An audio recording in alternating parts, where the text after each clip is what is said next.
자, 오늘은 5월 마지막 주일인데요.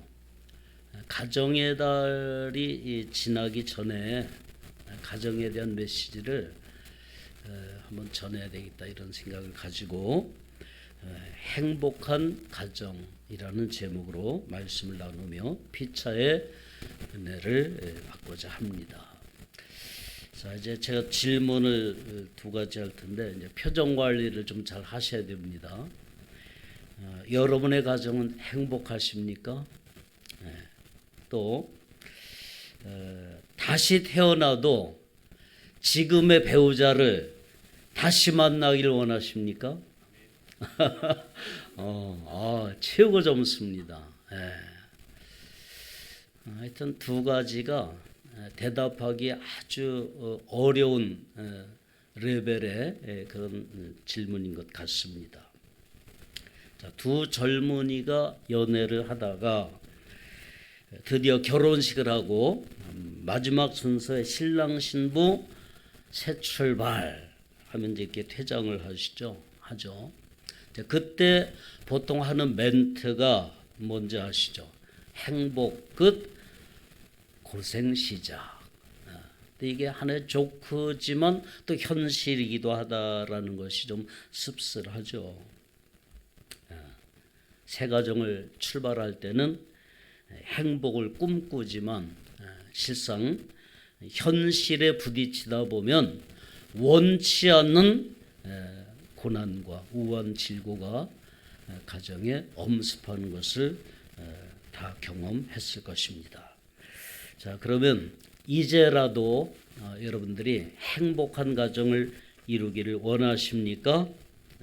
그러면 성경적 행복과는 어디에서부터 출발을 해야 되는 것인가, 이 부분부터 짚어볼 필요가 있습니다. 먼저 가족 구성원을 이루는 가족의 만남에 대한 생각이 정리가 되어야 합니다. 먼저 부부관계가 설정이 돼야 되겠죠. 배우자에게 이렇게 표현하는 분들이 있을 것입니다. 개뿔 가지것 하나도 없는 가난뱅이를 내가 택해서 평생 이 고생을 합니다. 이렇게 말하는 분들은 없겠죠. 또 남자들 같으면 내가 시집도 못 가고 있는 저 여자를, 저 노처를 내가 구해줬어요. 그래서 삽니다. 노인 프로에서 사회자가 노 부부에게 질문을 했습니다. 천생연분이라는 답을 설정해 놓고 부부관계를 네 글자로 말한다면 질문을 했더니 할머니에게서 엉뚱한 대답이 나왔습니다. 평생왼수. 여러분들이 예전에 아마 보셨는지 모르겠어요. 개그 프로에서 나왔던 건데 아주 리얼한 표현이었는데 꼭 그 할머니만 그렇게 생각을 하겠느냐는 생각도 듭니다. 그 외에도 많은 사례가 있지만 오늘 이 방송 용어로는 적합하지 않기 때문에 다 표현을 할 수는 없습니다만 서로 자기가 상대방을 선택했다거나 자기 인생이 기구한 운명이라거나 또는 전생에 내가 무슨 죄를 지었기에 내가 이렇게 사나, 저는 이 말을 제일 싫어요.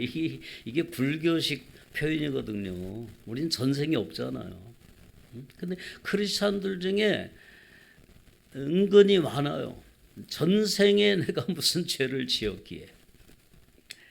자, 이런 표현을 쓰는 자체가 비성경적이다 하는 것을 먼저 말씀을 드립니다. 가요 중에 만남이라는 노래가 있어요. 유행가는 되게 첫 줄은 다 은혜였어요. 첫 줄은 인생은 나그네 길. 이것만 해도 눈물이 핑 돌죠. 인생은 나그네 길. 근데 뒤에 가면은 바람 따라 구름 따라 이렇게 하면 이제 벌써 기분이 이상해지는 거죠. 그래서 이 만남이라는 노래 첫 줄에도 우리 만남은 우연이 아니야. 얼마나 멋진 철학적인 답입니까? 일반인들도 어렴풋하게나마 이렇게 만남의 철학을 가지고 있다는 것이죠. 그렇다면 우리 크리스천들은 만남에 대해서 하나님의 특별한 섭리가 적용되고 있음을 인정해야 될 것입니다.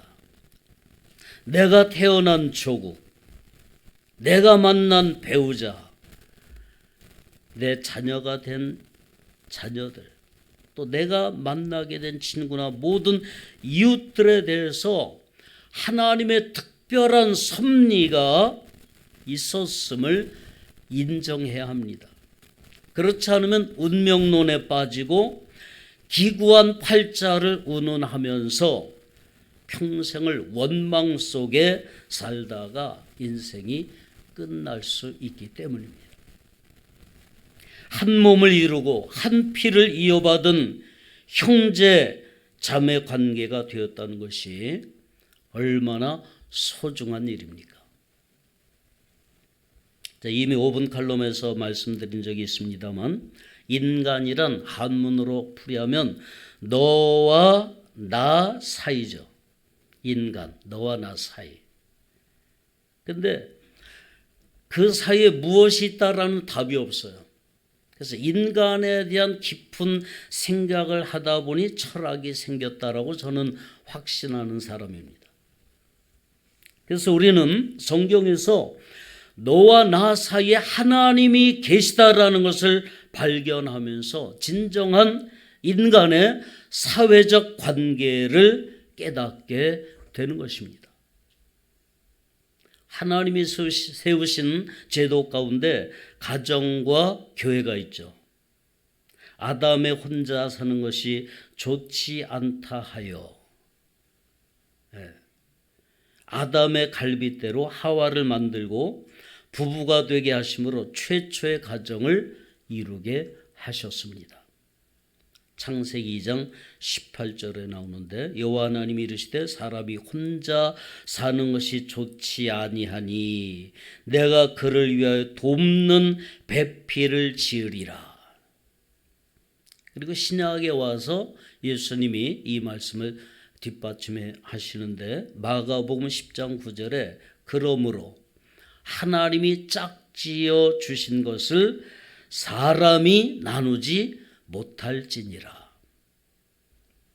자, 이제부터라도 부부관계 설정을 분명히 해서 남은 인생 행복한 가정을 이루시기를 주님의 이름으로 축복합니다.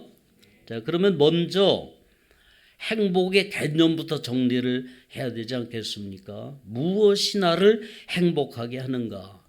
행복한 가정의 조건 무엇인가를 설정해야 될 것입니다. 물질이 최고일까요? 아니면 건강이 우선입니까?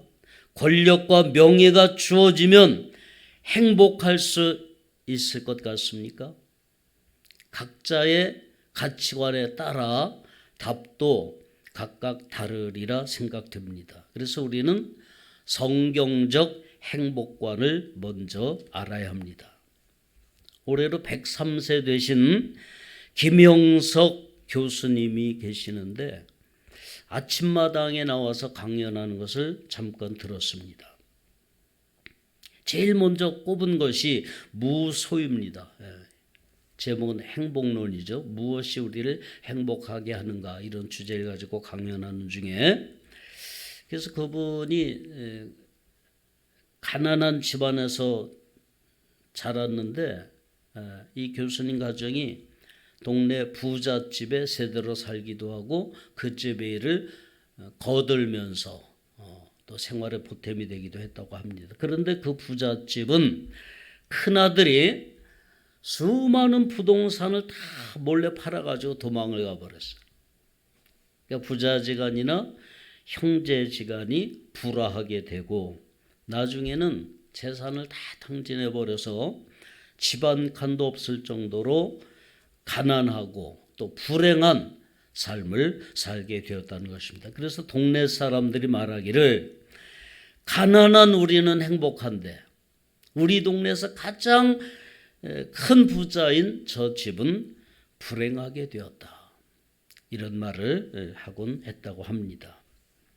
그렇습니다. 돈이 너무 많아서 오히려 불행해지는 사례는 너무도 많이 있습니다.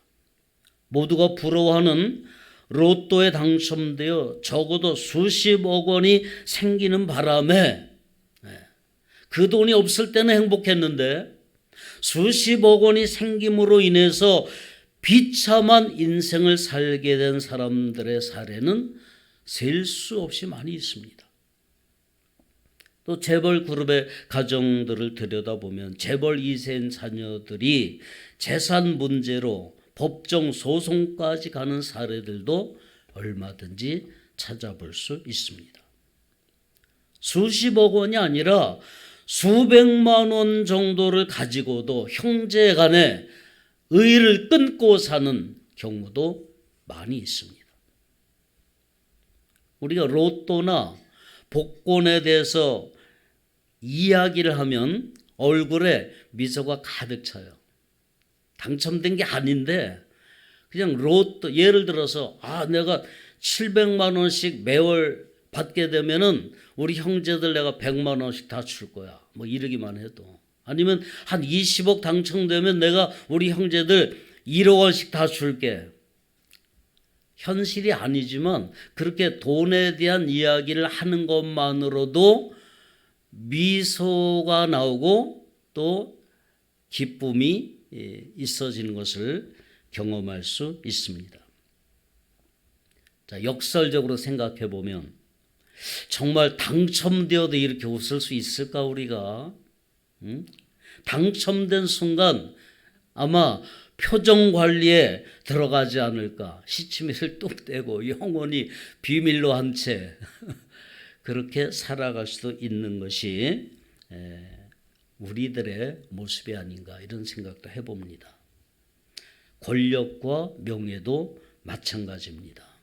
권불 10년이라는 말도 있듯이 최고의 통치권을 가졌던 사람들도 말년에는 비참한 최후를 맞거나 감옥에서 고생을 하는 경우를 어느 나라에서든지 다 찾아볼 수 있습니다.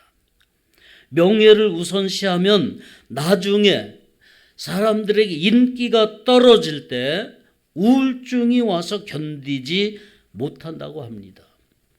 그러니 명예도 우리를 행복하게 해주는 제1의 조건이 되지는 못한다는 것입니다.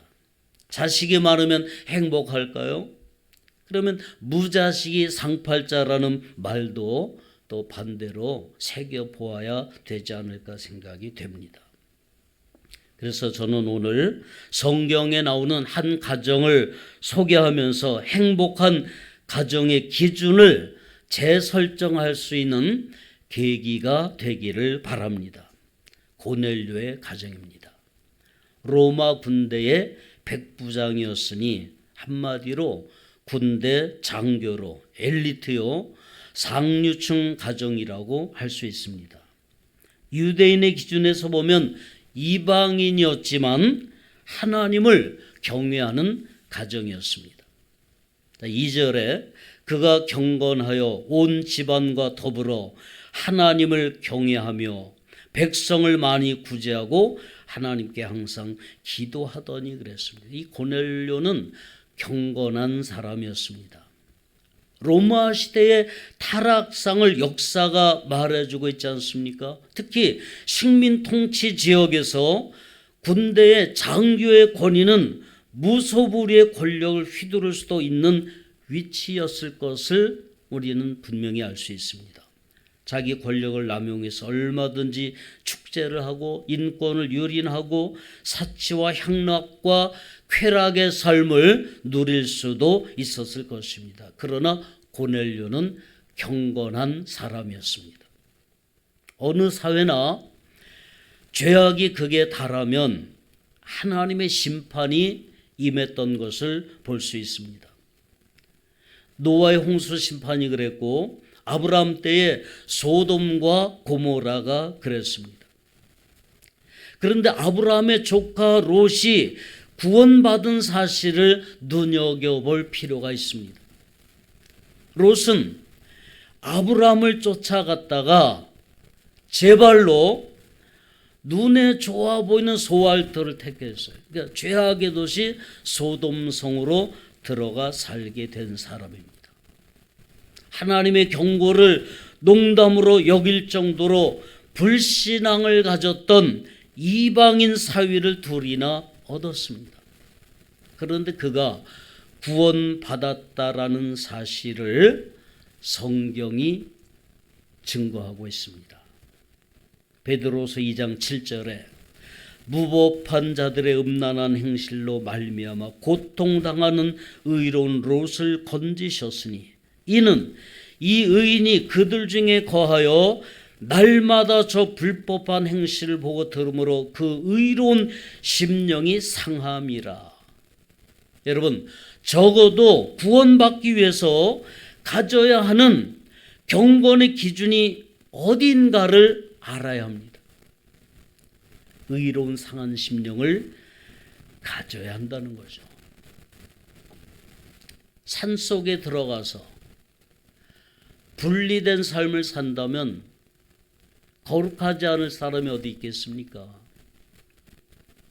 근데 주님은 분명히 너희는 세상의 소금이라고 말씀하셨고 세상의 빛이라고 말씀을 하셨죠. 어쩔 수 없이 우리는 세상에 섞여 삽니다. 그러니까 죄를 이기고 거룩한 삶을 살기가 힘든 거예요. 그러나 분명한 것은 세상이 다 그러니까, 대세가 이런 것이니까. 어떤 경우는 목사님도 중직자도 크리스천 대부분이 다 그렇게 가니까 나도 그냥 따라가는 거지 뭐. 이렇게 하면서 자기의 죄를 합리화시켜서는 안 된다는 거예요. 적어도 죄 많은 이 땅에 섞여 살지만 롯과 같이 상한 심령을 가지고 살아야 된다는 거죠. 저건 아닌데, 이래서는 안 되는데 하나님이 어떻게 하죠? 음란한 세대이지만 롯처럼 의로운 상한 심령을 가지고 살아갈 때 하나님께서 그 영혼을 구원하신다라고 하는 사실을 알아야 됩니다. 여러분, 세속화란 동화되는 것을 의미하는데 교회가 세속화되면 변질되고 교회가 타락하면 마침내 하나님의 심판이 임한다는 것을 알아야 됩니다. 독재자가 많고 죄가 많아서 하나님의 심판이 임하는 게 아니에요. 교회가 변질되고 타락되기 때문에 교회 때문에 하나님의 심판이 임하는 것입니다. 자, 이런 죄악된 세상에서 최고의 권력을 휘두를 수 있는 이 고넬료는 오히려 경건할 뿐 아니라 온 가족이 하나님을 경외했다라고 증거하고 있습니다. 이 경외라는 말은 두렵고 떨림으로 하나님을 섬기는 것을 의미합니다. 하나님의 공의 앞에 죄인인 우리는 언제나 두렵고 떨림으로 서야 합니다. 코로나를 지나면서 눈에 보이는 것이 교회가 공권력을 두려워하고 감기 수준에 지나지 않는 질병 때문에 불안해하고 스스로 교회 문을 걸어 잠그는 일이 벌어졌습니다. 그래서 이번 코로나 기간에 1만 개 이상의 교회가 문을 닫았다고 하는 비공식 통계가 있습니다. 자, 한국 교회는 일제시대에 일본 헌병들의 칼날이 무서워서 신사참배를 했던 부끄러운 흑역사를 가지고 있습니다. 지금은 어떤가요? 정치 방역 때문에 스스로 문을 닫는 지금의 상황, 일제시대의 신사참배를 가결하고 예배 전에 신사를 향해서 절을 했던 그 상황과 닮은 꼴이라고 하는 말에 부정할 수가 없을 것입니다. 앞으로는 더 끔찍한 전염병과 재난이 다가옵니다. 이것은 저의 예언이 아니라 아니면 어떤 전문가의 견해라기보다 이미 성경의 말세 프로젝트에 포함된 내용들이에요. 가깝게는 일본의 화산 폭발이 가까이 와 있습니다. 그런 전조 증상들이 지금 막 일어나고 있죠. 어쨌든 자연재해뿐 아니라 우주적 재앙이 발생할 텐데 이렇게 나약한 믿음을 가지고 어떻게 믿음을 지키겠습니까? 그래서 우리가 예배도 순교할 각오를 가지고 예배를 드려야 돼요. 하나님은 예배자를 찾으시는 것이지 뭐 다른 사람을 찾는 게 아니에요. 예루살렘 거리에서도 소돔 성에서도 예배자를 찾으셨던 하나님을 기억해야 됩니다. 최고의 경건은 예배로 나타나는 것입니다. 고넬료의 가정은 예배를 귀히 여겼습니다. 욥이 동방에서 의로운 자라는 인정을 받은 것도 역시 예배를 소중히 여겼기 때문입니다.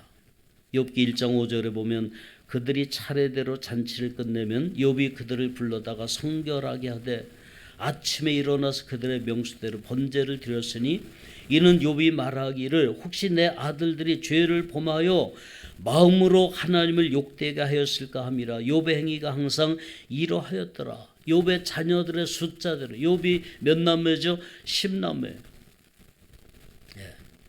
잔치를 끝내고 혹시 마음으로라도 범죄했을까 봐 자녀들의 숫자대로 하나님 앞에 예배를 드렸다고 하는 최고의 예배자. 이것이 바로 욥의 경건이었던 것입니다. 고넬료는 베드로 사도를 초청해서 온 가족이 함께 모여 하나님의 말씀을 들었다고 했습니다. 33절에 내가 곧 당신에게 사람을 보내었는데 오셨으니 잘하였나이다. 이제 우리는 주께서 당신에게 명하신 모든 것을 듣고자 하여다 하나님 앞에 있나이다. 통치자로서 식민지 백성을 초청해서 교제하는 것 자체도 위험한 일이었을 것입니다. 어떤 면에서는 정치적 생명을 걸고 베드로를 초청해 예배를 드렸던 것이고 더군다나 친척과 친구들까지 다 모아서 예배를 드렸고 베드로 사도에게 며칠 더 머물러 달라고 간청할 정도로 하나님의 말씀을 사모했던 것을 볼 수 있습니다. 사랑하는 성도 여러분, 여러분이나 여러분의 자녀들이 인생에서 성공하기를 원하십니까? 그러면 예배의 성공자가 되시기를 바랍니다. 하나님은 지금도 예배자를 찾으시는 거예요. 하나님은 홍수 심판 때에 노아의 가정을 구원하셨고 소돔과 고모라가 불탈 때는 적어도 불법하고 음란한 세대에서 살았지만 의로운 상한 심령을 가지고 살았던 롯을 구원하셨습니다. 우리도 소돔과 고모라 때처럼 죄악이 관영한 시대에 살고 있습니다. 조금 있으면 동성애가 몰려올 것이고 차별금지법이 통과될 것입니다. 낙태가 합법화되면 젊은이들이 성적 쾌락을 위해서 영아를 살해하는 일이 빈번하게 일어날 것입니다. 이 일을 말리는 부모나 교사들은 고소를 당하게 됩니다. 여러분, 이런 상황에서 여러분의 자녀들이 믿음을 지킬 수 있는 유일한 방법이 무엇이겠습니까? 예배입니다. 예배를 생명처럼 여기시기 바랍니다. 자, 두 번째는 행복한 가정이 되려면 구제를 많이 해야 됩니다.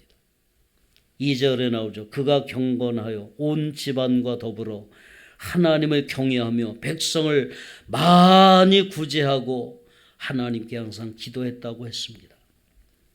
구제하고 선교하는 일에 더 많은 것을 희생하고 투자하시기 바랍니다. 탈북자들이 한국 가정에 와서 놀라는 것 중에 하나가 세수수건이 많다는 거예요. 세수수건.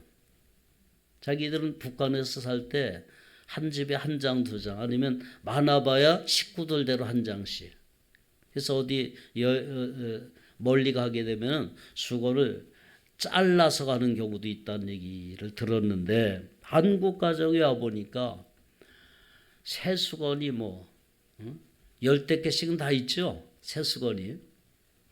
그리고 자기네들은 시커멓게 되어 빠는데 한 번 쓰고 빨더라는 거예요. 한 번 쓰고. 그래서 놀랐다는 이야기를 들었는데, 사실은 우리도 그렇게 어렵게 살았죠. 어렵게. 화장지가 있었나요? 신문지, 세멘푸대종이, 또 더 심한 데는 새끼줄 뭐 이런 걸 사용을 했던 적도 있는데, 지금은 우리가 왕의 식탁이라고 부를 정도로 풍성하고 영양가 있는 음식과 좋은 옷, 좋은 집에서 살고 있습니다. 이 모든 것이 어디로부터 왔습니까? 여러분이 힘써 벌었습니까? 하늘로부터 온 것을 기억하시기 바랍니다. 저는 선교하고 섬기는 사역을 할 때마다 빚진 자의 심정을 가지고 합니다. 어린 시절에 미군들로부터 받았던 도움을 잊을 수가 없습니다.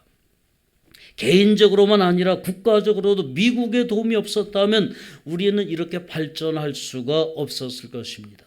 그래서 우리는 지구촌에서 원조받던 국가가 원조하는 유일한 국가가 된 것입니다.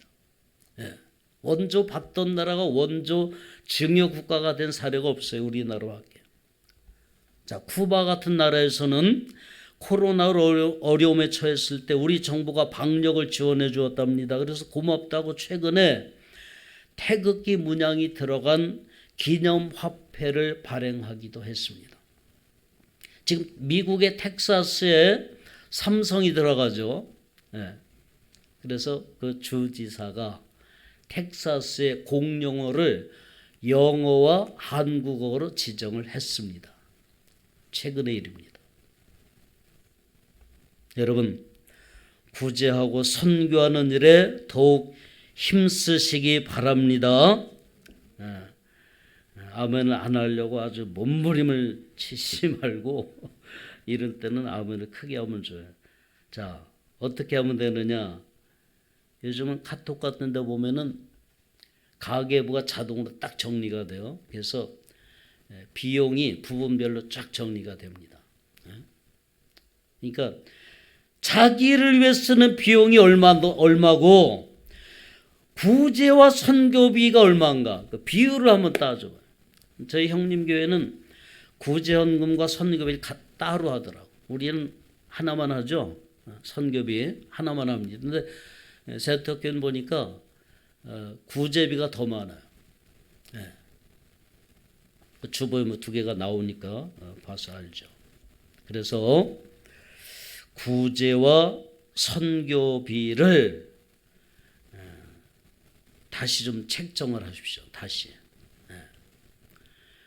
물가 상승률 압니까? 물가 상승률? 지금 이제 필리핀을 가려고 해도 100만 원 가져야 됩니다. 옛날에 한 50만 원, 60만 원 가졌는데 우리 손 목사님이 다 조사해 봤어요. 그러니까 물가가 그만큼 뛰었다는 거예요. 선교비는 그대로면은 선교를 못 하는 거죠. 자, 이렇게 자상하게 선교비를 내라고 가르쳐주는 목사가 있을까요? 어쨌든 구제하고 선교하는 일에 힘쓰는 여러분 되시길 바랍니다. 자, 그 다음에 세 번째는 고넬료는 기도의 사람이었습니다. 항상 기도했다 그랬어요. 성경에 쉬지 말고 기도하라. 성령 안에서 무시로 깨어 기도하라고 했습니다. 우리의 기도는 어떨까요? 도깨비 방망이 두드리듯이 필요할 때만 두드리는 것은 염불과 다를 바가 없습니다. 작은 문제라도 하나님의 뜻을 발견하기 위해 쉼 없이 기도해야 됩니다. 그래서 우리는 기도를 영적 호흡이라고 말합니다. 우리가 숨을 쉬지 않고 살 수 없듯이 기도하지 않는 영혼은 죽어 있는 상태라고 할 수밖에 없습니다. 그러므로 기도는 응답될 때까지 계속해야 됩니다. 특별히 가정의 복음화를 위해 기도하시기 바랍니다. 여러분의 남편이나 여러분의 자녀들이 믿음 밖에서 성공하면 무슨 의미가 있겠습니까? 성공할수록 주님과 멀어지는데 사업 잘 되게 해주세요. 건강하게 해주세요. 무슨 의미가 있어요? 가족 구성원들의 구원 문제를 놓고 먼저 기도하시기 바랍니다. 노아의 가정이 구원받았죠. 롯의 가정은, 롯의 아내는 어떻게 됐어요? 소금 기둥이 됐어요. 가족 전체가 구원받지 못한 거예요. 사위들도 경고의 말씀을 농담으로 여겼기 때문에 소돔성에서 멸망할 수밖에 없었던 것이죠. 자, 4절을 보면 고넬료가 주목하여 보고 두려워 이르되 주여 무슨 일이니까 천사가 이르되 내 기도와 구제가 하나님 앞에 상달되어 기억하신 바가 되었으니. 자, 기도와 구제는 하나님 앞에 상달돼서 하나님이 기억하신다고 말씀하십니다. 그래서 골방에서 기도도 필요하고 오른손이 하는 것을 왼손이 모를 정도로 은밀한 중에 구제할 때 반드시 은밀한 중에 보시는 하나님이 갚아주시리라고 약속하셨습니다. 대부분의 기부나 재능 기부가 보여주기식이라면 우리는 철저하게 하나님만 바라보고 사람이 알아주든지 안 알아주든지, 옛날 같으면 주보 그 영수란에 자기 이름 빠졌다고 교회를 옮긴 사람도 있어요. 네, 자기 이름 빠졌다고. 하나님이 다 아시는데, 네? 행정요원이 실수해서 빼뜨릴 수도 있지. 그게 무슨 의미가 있어요? 그래서 우리는 반드시 하나님이 기억하신다. 이걸 명심하세요. 네. 반드시 하나님이 기억하신다.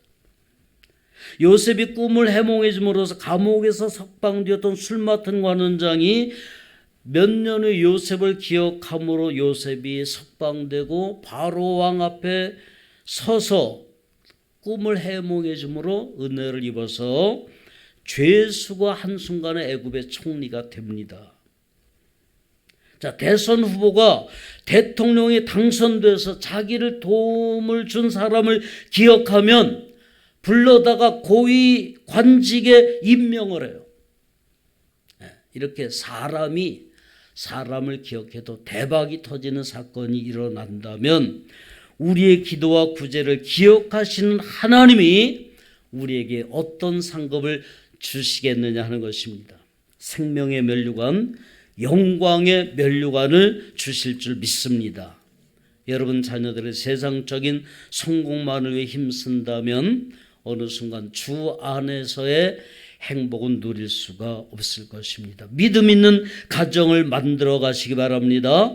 주 안에서 행복한 가정이 되게 해달라고 늘 기도하십시오. 그래서 후대의 믿음이 더욱 견고하고 행복한 가정을 이룰 수 있기를 주님의 이름으로 축복합니다. 이제는 우리 주 예수 그리스도의 은혜와 하나님 아버지의 만극하신 사랑하심과 성령님의 내주하시며 감동하는 역사가 우리의 남은 생에 행복한 가정을 이루며 살리라 마음에 결단하고 돌아가는 사랑하는 권속들 머리 위에 이제로부터 영원히 함께 있을지어다.